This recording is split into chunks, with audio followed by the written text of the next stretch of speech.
Has your significant other ever revealed something about themselves or their life that made you call it quits right then and there? If so, what was it? I dated a girl for 2 years, and on Christmas Eve, she told me she had my best friend at the time on many occasions during our relationship, including my birthday and Christmas Eve that very same day. Obviously, I haven't talked to either of them since. I hate people. This was back in high school about 6 or 7 years ago. I've been over it for a long time, mainly because I don't think about it. I moved on to bigger and better things. She was at my house when she told me. She just randomly started crying when I asked her what was wrong. She laid that on me, completely blindsided, really.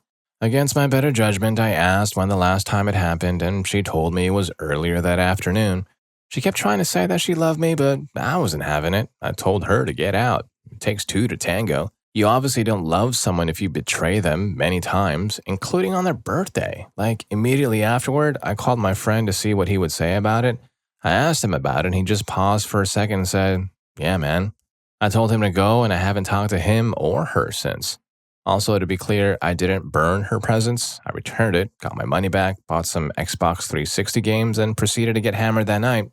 Man, what a plot twist that even Hallmark wouldn't dare write into a Christmas special, am I right? Story 2.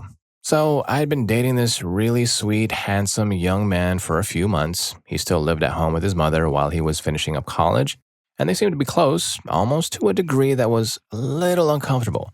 Everything between us was going really well until one day I was driving him home from a rehearsal and I told him that I wasn't going to be able to spend Saturday night with him like usual because I was going to visit my father for Father's Day.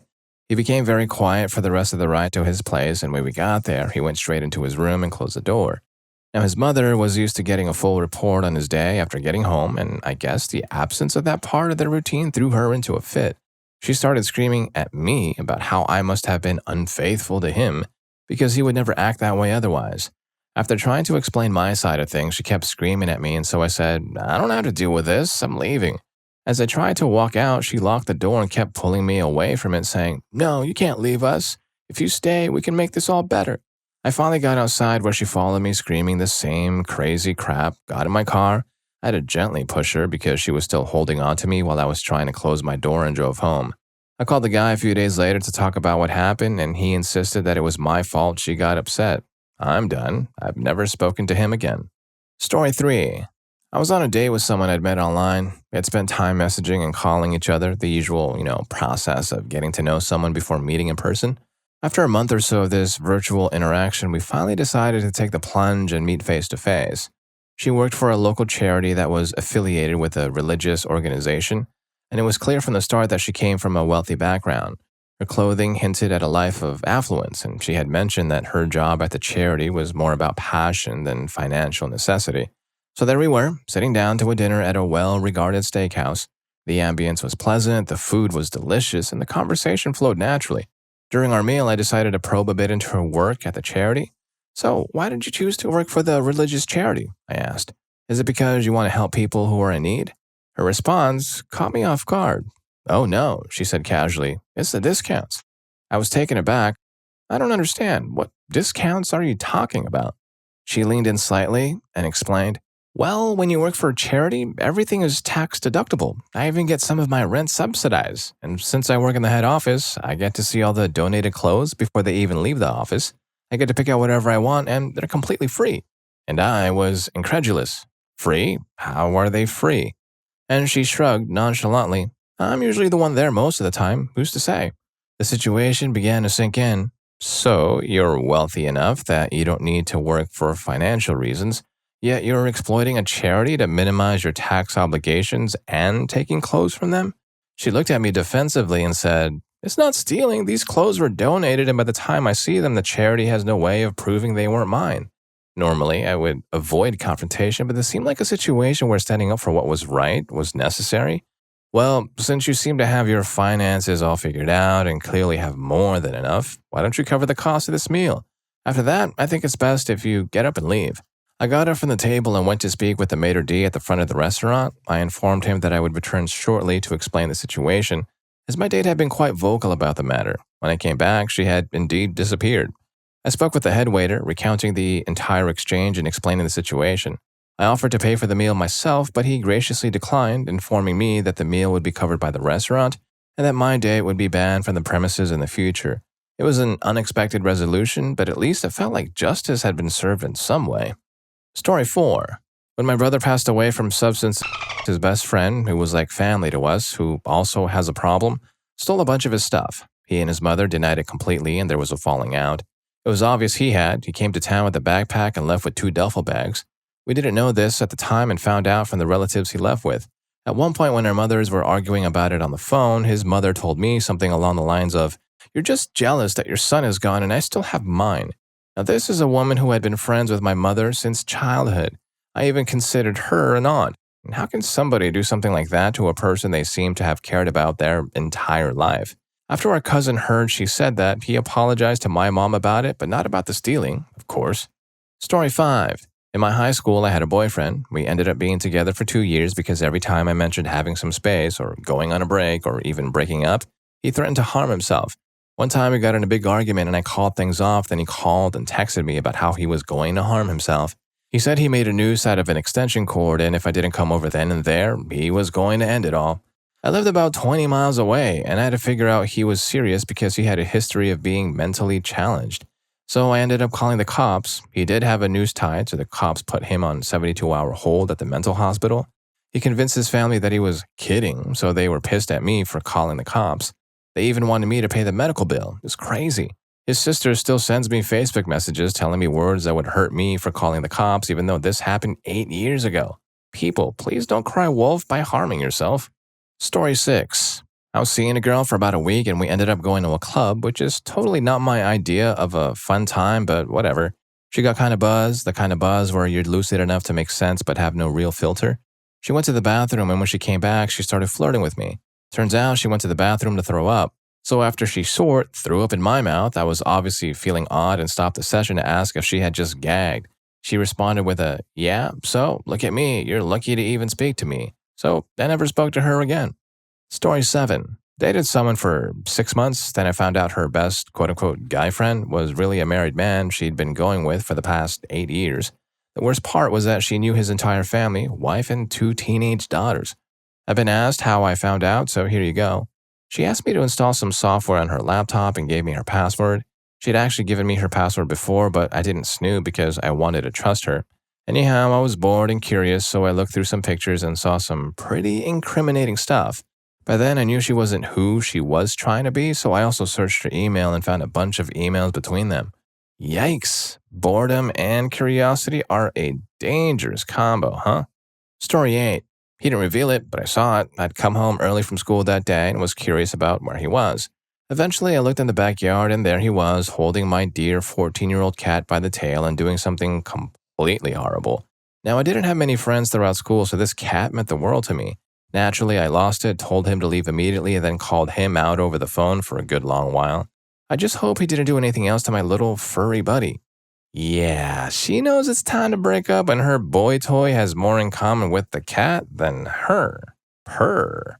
Story 9. I had an ex who once told me she was very open-minded. Initially, I assumed this meant she was very adventurous in a typical way.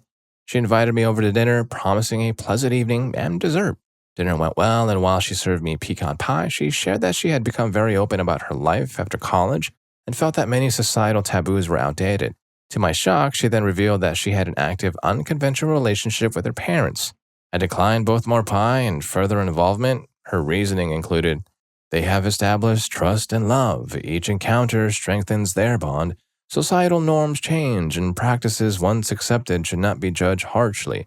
It, quote-unquote, frees her from conventional morals. If it feels good, it shouldn't be considered wrong." There were a lot more details, but I left abruptly before I could recall them. I'm no longer in contact with her and don't intend to prove my story. I believe this behavior was established before college, though I didn't think much of it at the time. Story 10. Well, it wasn't my SO, but his family. When I was in college about 20 years ago now, Jesus, sometimes I have to let that number sink in, huh? I had a boyfriend who had a very German first name. I knew his family was German because I would have had to be a fool not to. Anyway, we dated for a while and he was getting pretty serious about me. I was feeling strangely ambivalent about him, though he was a nice enough guy. One day, he invited me out to his parents to have dinner. Met mom and dad, they were nice too. Dad was so stereotypical German.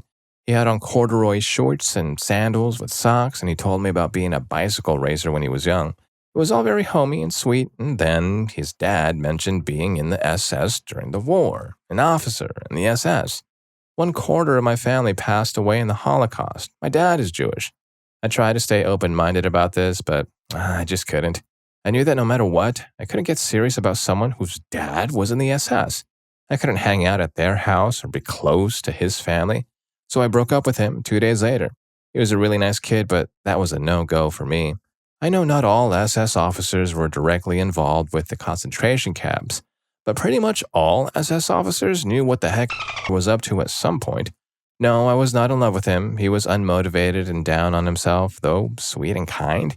He wanted to get married right away and thought he could keep working his retail job forever. I wanted to go to grad school before I got married, and since I met him working the same retail job, I knew his prospects exactly. I encouraged him to find another avenue in life, but he wasn't ready. I'm sure he's moved on by now. This was 1991 and found the right person for him. In the end, his self-defeating attitude was a bigger problem for me than Dad. Dad was just the final straw, so to speak. No, I didn't blame the breakup on Dad, though I did point out that this was probably yet another indicator that we were not meant to be. And yes, Dad was old, probably very old, but this is still possible, folks. Old men have babies sometimes. Also, some of you are apologists. You might want to think about that for a while. And to the person who PM'd me pretending to be the guy who just all those people in California, please seek help. Story 11. I had a boyfriend once whose lack of ambition was the final straw for me. He was a sweet guy, but he was currently working at a factory making McDonald's coffee cups and was the most successful person in his family. His parents worked in landscaping during the summer months and applied for unemployment and lived off of it during the other half of the year. They had no desire to ever hunt for another job during that time and felt they were owed the free 6 months of not having to work every year. His brother was also really big into men, and I didn't like being in the atmosphere. My SO didn't think there was anything wrong with this, being the work ethic of his family, and said if he could do the same thing someday, he would. I was in college at the time, set to get my doctorate in pharmacy. He was as nice of a guy as they come, but the lack of wanting to better himself and his family problems was just too much for me to take. Story 12. When he was flippant about not paying a bill and said something to the effect of, didn't care if it went to collections. The problem is, he made over 6 figures and the bill in question was like stupid small. He could totally afford it. And it wasn't a, I'm not paying that because the company has paid me over. He just didn't care. I knew he had a foreclosure before we met, but I just chalked it up to the economy and his divorce. Apparently not, but he'd piss away tons of money on stupid things like paintball. Hobbies are cool, but when you're throwing all your money at them and going into collections for other stuff, come on. So it turns out being completely financially irresponsible in your 40s is a huge turnoff. Story 13. When I was in college, I dated a beautiful guy, and by beautiful, I mean gorgeous. The premarital was fantastic and mind-blowing, and I'd sit and daydream about earthly things while I sat in class with a stupid grin on my face. I knew he wasn't the brightest bulb, but that didn't really bother me. I just ignored it if he said something stupid and glossed over it because, honestly, most of our time wasn't spent discussing anything other than where we were getting delivery from and whether or not we felt like walking downtown. So one night I was studying, and he was watching TV in my room, and we started talking about carbon dating. And then he blew my mind. He said he believed the world was only 4,000 years old. I paused and asked why. Because I lived in Charleston, South Carolina, the holy city which has a strong Christian presence, I was prepared to hear him talk about religion and then correct him that most creationists believe it's 6,000 years old and then go about my business, because I didn't give any care about his religious beliefs. But no, he had his own theory he'd come up with all by himself about how the years worked, and if there were only 2,000 years on this side of the timeline, there could only be 2,000 years on the other side of the timeline. I just stared at him. I was majoring in anthropology. I tried to explain that time was just a human construct, and that regardless of how long humanity had been counting the years, the Earth had still existed. We went round and round and round, but nothing I said could shake his belief that the Earth was just 4,000 years old. I finally gave up and said whatever. I wasn't feeling that well and told him to go home and I'd talk to him later. I laid on the couch that night and I weighed the pros and cons of being with him. And I came to the realization that no matter how beautiful he was or how good at other things, I just couldn't take someone who was that stupid. I called him the next day and told him I didn't think it was going to work out. Story 14. My wife and I were watching a movie. It was towards the end of the movie when they were in the baseball stadium. I'd once seen the movie when I was a kid, so there were some actors in the movie that I didn't remember. When they panned over Ricardo Montalban, I said to my wife, "Hey, that's Khan." She looks at me and says, "Who?" Surely she must have misheard me. Khan from Star Trek II. You know, when Kirk shouts, "Khan!" That's who he was shouting about. A pregnant pause while she contemplates. Was that the one with the Klingons? Inside, my mind is exploding. As calmly as I can muster, I say, "That is the only Star Trek movie that doesn't have Klingons." She says, "Oh." No other words from her. She didn't give a care. Meanwhile, I'm sitting right beside her, wondering if I should put my shoes on, walk out the door, and never look back. How did I do this for so long without realizing this? Like, what do I do now? Oh, yeah. Then I remembered premarital and realized I could live with it. That was a close one. Story 15. I'd been on a few dates with this girl and things were going okay, but I wasn't exactly in it for the long haul. I just started college, fresh out of a long-term relationship, and wasn't looking for anything too serious. I figured I could just enjoy myself for a while, maybe have some fun and see where things went. But one night, things took a turn that made me question everything. We were lying in bed after spending some time together when she suddenly brought up a topic I wasn't expecting. She mentioned that she got pregnant when she was a teenager. My first thought was, okay, she has a kid. It didn't seem like an immediate deal breaker. I wasn't necessarily against the idea of dating someone with a child. But before I could fully process it, she added that she had a... I didn't know what to say except the most basic thing I could think of. "I'm sorry. Are you okay?" She assured me that she was, but then she hit me with something that left me speechless. She admitted that after the she actively tried to get pregnant again, without her boyfriend at the time knowing. That's when my mind started racing. We had just finished doing it, unprotected, and she had assured me she was on the pill, which was already giving me a little worry. But after hearing this, I felt a wave of distress wash over me. The fact that she had tried to get pregnant in secret before made me question everything. It was like a red flag waving in my face, and I knew I couldn't ignore it. That was the moment I realized I needed to nope out of that situation and fast. Story 16. I'm not religious, but I dated a seemingly nice girl in high school who was, I assume, just your run-of-the-mill Southern Baptist. I knew we wouldn't see each other on everything, but that's okay. We all have our different opinions, right? I can respect that. I went to church with her one day, sort of as a symbol of, hey, I respect your views. Maybe you can start looking at mine with a little bit more credibility. Plus, she was cute, and I wanted to show her parents that I wasn't a horrible guy. Well, things went south from there. Apparently, she had told her mom about a little fling we had the other night after some Christmas garden tour thing. You know, good old-fashioned high school, all that stuff that keeps you close enough to God and far away enough from evil. This discussion with her mom was a catalyst to something that was, well, it was a new experience for me. So we're sitting in the back pew, they're singing hymns, all that fun stuff, and I'm just letting them do their thing, bowing my head on cue. Feeling a little hungry, maybe? I was probably just thinking about sandwiches or car handies. Anyway, we're sitting in the back pew and the music stops a little more bluntly than the typical grace in which church music typically ends. After this abrupt stop, my girlfriend looks at me and smiles. Her mom does the same. I smile back. Hey, maybe I'm winning their graces after all. Then the whole church turns and smiles at me. The preacher, the families, the choir, everybody. Okay, so now I'm a little nervous, to say the least. My girlfriend grabs me by the hand, says something under her breath, and takes me to the front of the church where the preacher is standing.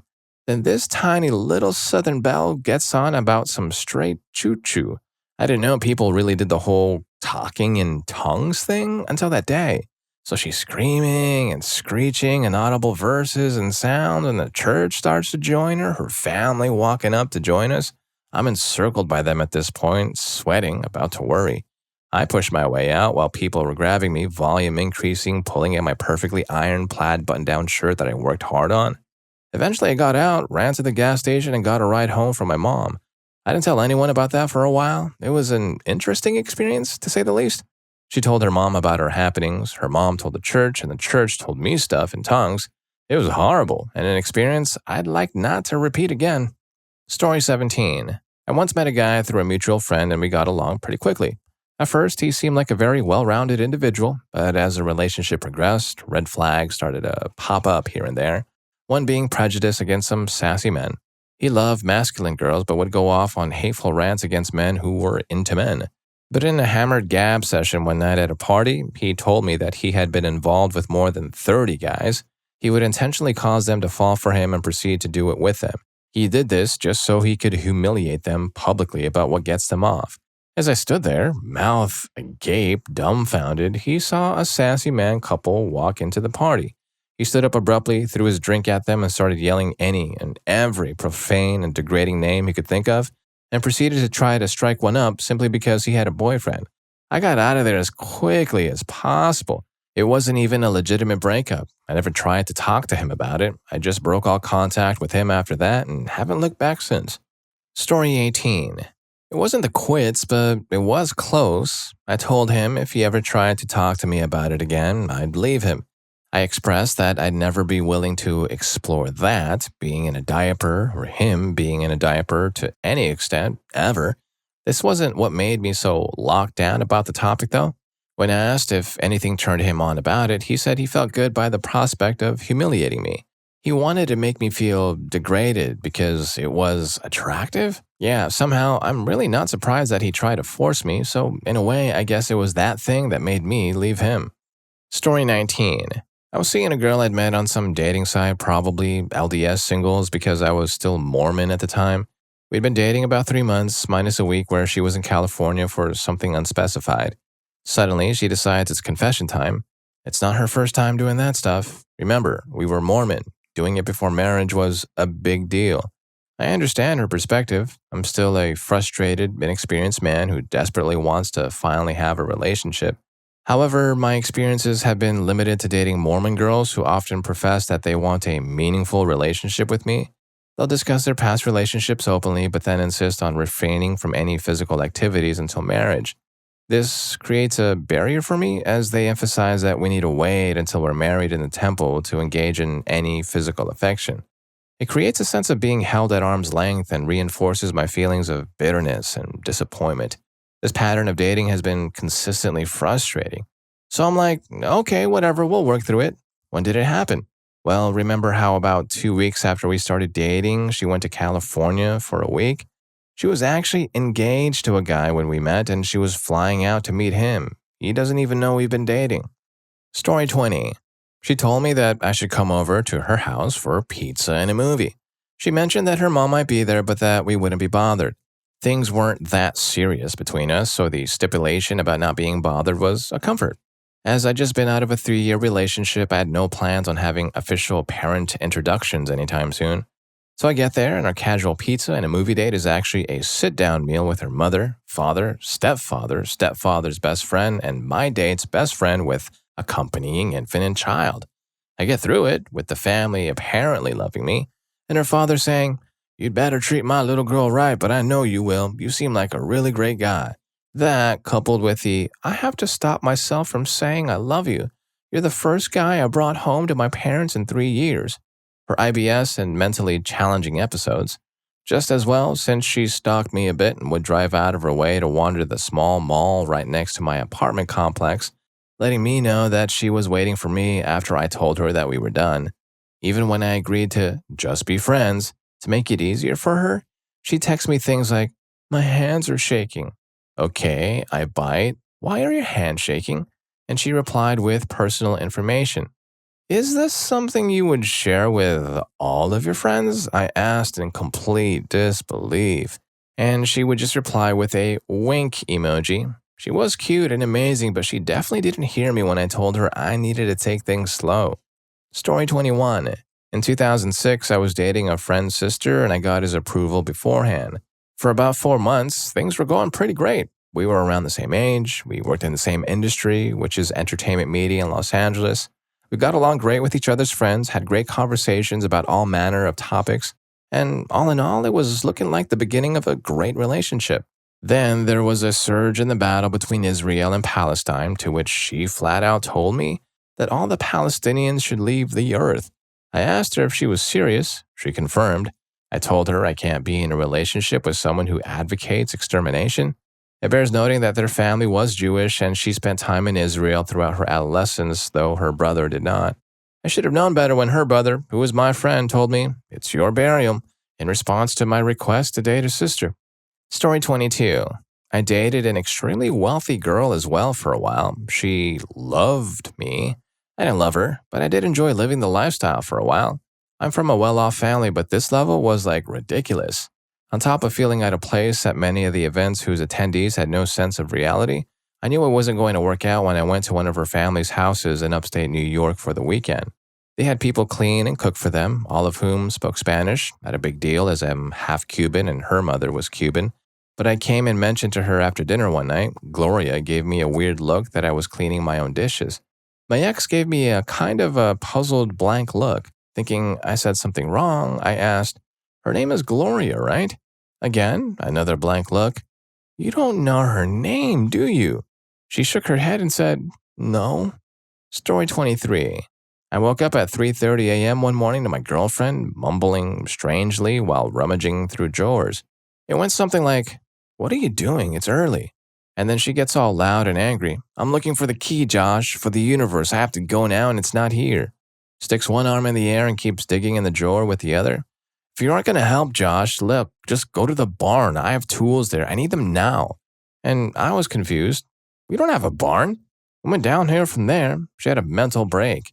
I was Josh Whedon and was able to help her unlock the universe. This and all other kinds of madness went on for about 45 minutes before I called 911. Turns out that she has a problem in her head and failed to mention this in our 9 months together. She slipped on her meds, snapped, and had to spend some time in a ward. The only way we could get her to get in the ambulance was to convince her that one of the medics was St. David. She gave the first EMT a black eye. Then, when he called for backup, she saw the hospital name on his uniform, St. David's. "Finally, a saint. Where's the key? We need it now." He said, "We have it outside. Let's go get it and do this." And it worked. As soon as they got her in the ambulance, they managed to put her down and sedate her. I visited twice while she was in the ward. I could never see her the same again, though. Broke it off the first time she was lucid again. It hurts, but at least I was honest. I felt betrayed and knew I would always have it in the back of my mind. Story 24. My significant other revealed to me by her actions that she was not very dedicated to our marriage when she left me on the first day of what became a 20-day stay in the hospital. I was finally released by very concerned doctors who were greatly worried about the brain injury I had and that put me in the hospital. To justify her abrupt departure to all of our mutual friends, she told everybody that I was sassy and also that I was unfaithful to her with the girl from my work. She didn't see the contradiction there. So I got home to my apartment to find that she had taken about $5,000 of my stereo and video equipment and, worst of all, that she had taken both of my cats. She revealed her true character by her actions. I wish she would have just told me herself before we got married. Thank God I didn't have any kids with her. She even lied to me about taking her birth control on more than one occasion in hopes of sneaking a baby into her room. I still miss her, though. The divorce was only finalized a little more than 2 weeks ago. I'm better off and will end up probably being happier, or at least end up being less sad. One of the bad things about our relationship was she would not let me hang out with most of my friends, and it caused me to lose contact with most of them. Luckily for me, I was still able to hold on to one or two of the most loyal ones. Last night, I told one of my friends it was not safe for me to be alone at all. I'm so glad I woke up today, although I'm still very sad and doubly glad I didn't wake up in a psych ward. Thank God for loyal friends who care. I wouldn't be here if it wasn't for Chris B. I love you, man. If my ex-wife had been right about me being gay, it would have been with you. Story 25. I was dating a girl for a few weeks and she started talking about earthly things. I'm pretty open-minded and have done some really things myself, but this was too much, even for me. She had her own house thanks to her rich daddy, so this made it easier for her. She told me she wanted to break into her house on a random night, a night where she would be unsuspecting and her horrible things. I told her I'd be totally fine with tying her up, but I was completely uncomfortable at the thought of breaking into her home. I jokingly told her if she didn't enjoy it, she could just call the cops, to which she replied, "Then you better make me cry." I never saw her again after that night. Story 26. There was a guy I was dating a little while back who was a total emotional roller coaster, or emo, but I had to use that word. Our relationship was going really well because of this, though, due to the fact that we would easily vent all of our problems and concerns to one another and work them out in a healthy way. One night, however, he called me up to talk about a dream he just had, prefacing it by saying it was something special. As it turns out, his idea of it was the two of us ending our lives. I was kind of shocked by this, and I would have let it go as a nightmare if he didn't continue to ask me if I thought it was exciting. Sorry, but I think Romeo and Juliet had a really crappy ending. I had to ease him into the idea of us breaking up because he kept threatening me if I left him. Fortunately, he's living a happy, healthy life these days. Story 27. Dating a girl about 1 year younger than me. I was a junior, she was a sophomore. About 1 week into talking with her, I decided to hold hands with her while we were walking in the halls. Then she stops me and says, "What are you doing? You know I have a boyfriend, right?" At that moment, I just stood there, staring at her. Some time before this, I asked her if her friend that she sits at with lunch was her boyfriend, and she told me he was her quote-unquote good friend and she was single. I later found out she was one of those girls who thought it was okay to just go with any dude she wanted while in a relationship because she thought it was fun. Story 28. This was my first ever girlfriend. We just about come up on the 2-year mark of our relationship when she started to grow a little distant. She published a Facebook note, one of those generic share with your friends questionnaires. In the note, one of the questions was, "Who do you love right now?" And her answer was, "I'm not sure." I called her and ended it, then cried all night. Find out later she had been unfaithful all this time, here and there, for months. As a high school student, I didn't think I'd ever be able to find another girl, but I realized that I couldn't be with someone so immature and wouldn't settle for being somebody's alternative. As a fit 24-year-old, however, I can attest to the fact that life does indeed get better. Keep your head up, first-time breakers. Story 29. I dated younger people my age when I was in grad school. She was way out of my league. She was super sweet and worshipped me. She wasn't super smart, but the younger me overlooked that. I busted my hump in college and grad school to do well and be successful. When we were out one night with couples, everyone was asking what we all did, what we studied, etc. I told them my story, and then she proceeded to say something to the tune of, "I was going to choose that path too, my field, but I was just too busy being social. I was just very popular." Later, I told her that I felt she diminished my accomplishments by suggesting she was going to do what I did, but chose to party instead. She reiterated that she was so popular that there was really nothing she could have done. Right then and there, I realized that she was caught up in her looks and popularity, and that once those went away, she would become an unhappy, empty soul. There was no future, so I ended it right there. Story 30. This might sound silly. Making ramen with a high school boyfriend after a few months together. He had to go to the bathroom, so he asked me to watch the pot.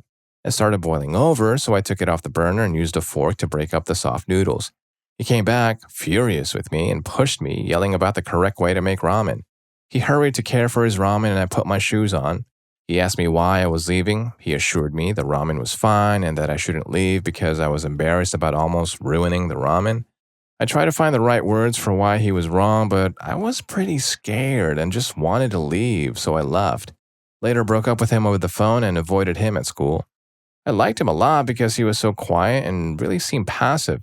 I still, to this day, write off his outburst as someone completely different than the guy I was dating up until that point. I wondered for a long time if I really did almost ruin that ramen and if I could forgive him. Later in life, I lived with another ex-girlfriend of his, and she said he berated and harmed her too over silly things she did. So I guess it wasn't really about the ramen. Story 31. I have waited so long for a thread like this to tell my story, and a throwaway is needed. So back in high school, I went to a party with a few people, and one of the girls started to flirt with me. Let's call her Mary. When things got heated, we started doing it, and all was well that night. Finished the night by drinking with friends and then headed home.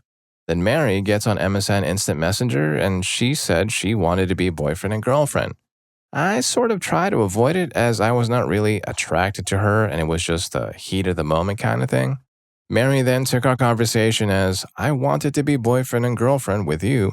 And mind you, I was a little buzzed, but I definitely didn't say anything close to that. At 7 a.m. in the morning, I have 4 missed calls from Mary. I go to school like normal and just ignore the calls. Then we had no classes together the whole day, so I didn't really talk to her all day.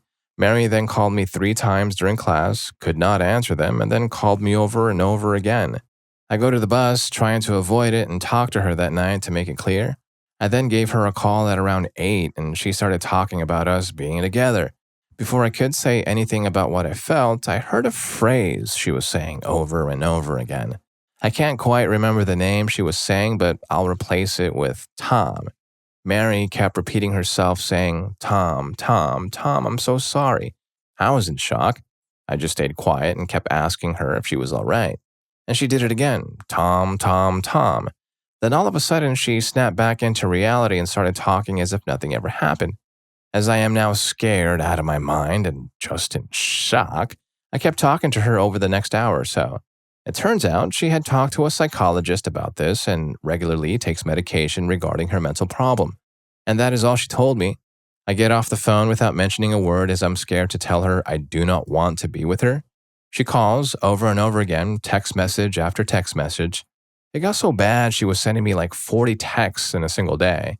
I maybe responded once, twice. I asked my friends to help me, and one of my female friends goes into a Facebook relationship with me for a while, so she will leave me alone. Didn't help, and it just got really crazy from there.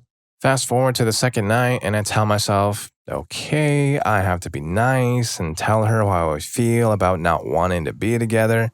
So I give her a call, and Mary starts saying again, Tom, Tom, Tom, Tom. And yet again, I'm shocked and didn't know what to say. When she snapped back into reality, she told me who that name was. It was her baby's name from her ex-boyfriend. They were very young at the time, so this was a big shock for me.